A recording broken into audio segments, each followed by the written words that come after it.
بسم اللہ الرحمن الرحیم۔ محترم ناظرین السلام علیکم۔ ناظرین، اگر کوئی شخص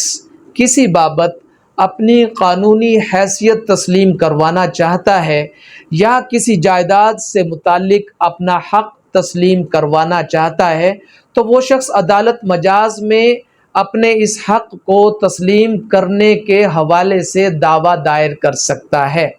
مثال کے طور پر اگر بھائیوں نے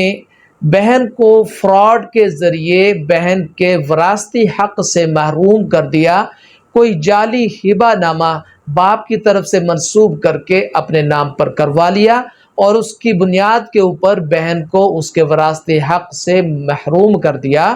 تو بہن جب اس کو اس بات کا پتہ لگے وہ کمپیٹنٹ کورٹ میں یعنی مجاز عدالت میں اس بابت دعویٰ دائر کر سکتی ہے کہ عدالت یہ قرار دے کہ وہ اپنے شرعی حصہ کی وراثتی حصہ کی قانونی اور شرعی مالکہ ہے، اور عدالت یہ قرار دیتے ہوئے اس کی پراپرٹی اس کے نام پر رجسٹرڈ کروائے، رجسٹرڈ کروانے کے حوالے سے ڈگری جاری فرمائے، تو وہ یہ دعویٰ دائر کر سکتی ہے۔ اب یہ دعویٰ کس قانون کے تحت دائر ہوگا؟ تو جناب قانون اس میں دفعہ ہے 42 یعنی 42 اسپیسیفک ریلیف ایکٹ کے تحت یہ دائر ہوگا۔ اردو میں کہیں تو قانون دادرسی خاص کی دفعہ 42 کے تحت یہ دعویٰ دائر ہوگا۔ قانون میعاد یعنی کتنی مدت کے اندر یہ دعویٰ دائر ہو سکتا ہے؟ تو جناب قانون میعاد 1908 کی آرٹیکل 120 کے مطابق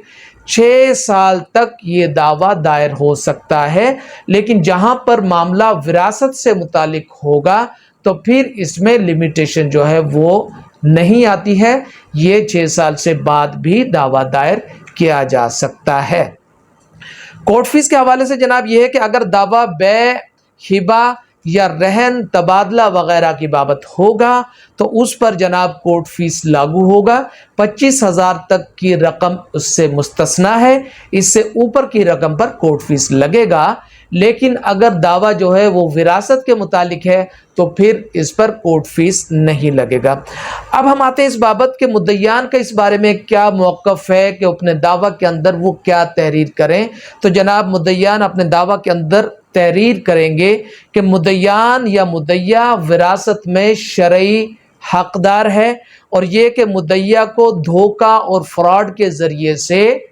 اس کے وراثتی حق سے محروم کیا گیا، اور اگر جعلی ہبہ کے ذریعے محروم کیا گیا ہو تو جناب کیا ہوگا کہ اس میں اس رپٹ روز نامچہ جس کی روح سے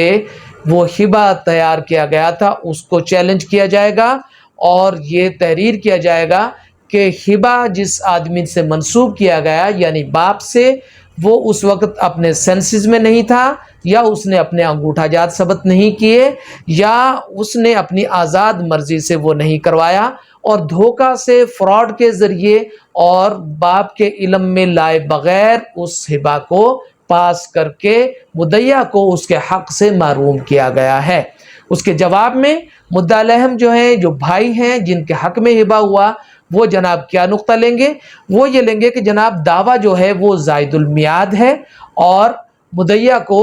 پہلے سے اس چیز کا علم تھا لیکن اس نے جان بوجھ کر دعویٰ دائر نہیں کیا، نمبر 1۔ نمبر 2 پر وہ جناب کہیں گے کہ جو دعویٰ ہے یہ قانون اسٹاپل کی زد میں آتا ہے، اس لیے قابل اخراج ہے،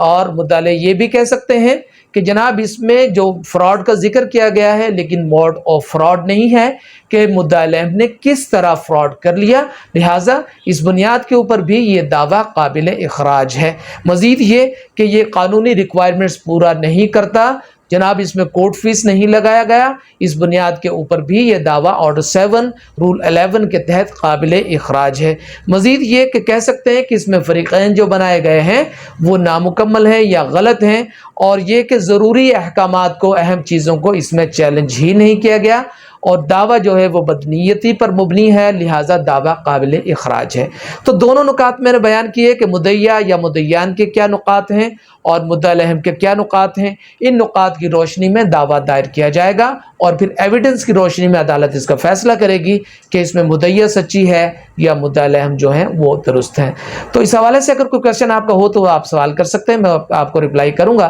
یہ ویڈیو اگر آپ کو پسند آئی ہے تو اس سے ایک لائک دے دیجئے اور میرے چینل کو سبسکرائب کر لیجئے۔ اچھا، چینل کے ساتھ ایک چھوٹا بٹن ہے رنگ کا، اسے اگر آپ پریس فرما لیتے ہیں تو اس کا فائدہ یہ ہوگا کہ میرے آنے والی تمام ویڈیوز کے نوٹیفیکیشن بغیر کسی تاخیر کے آپ تک پہنچتے رہیں گے۔ اپنا بھرپور خیال رکھیے گا، مسکراتے رہیے۔ اللہ حافظ۔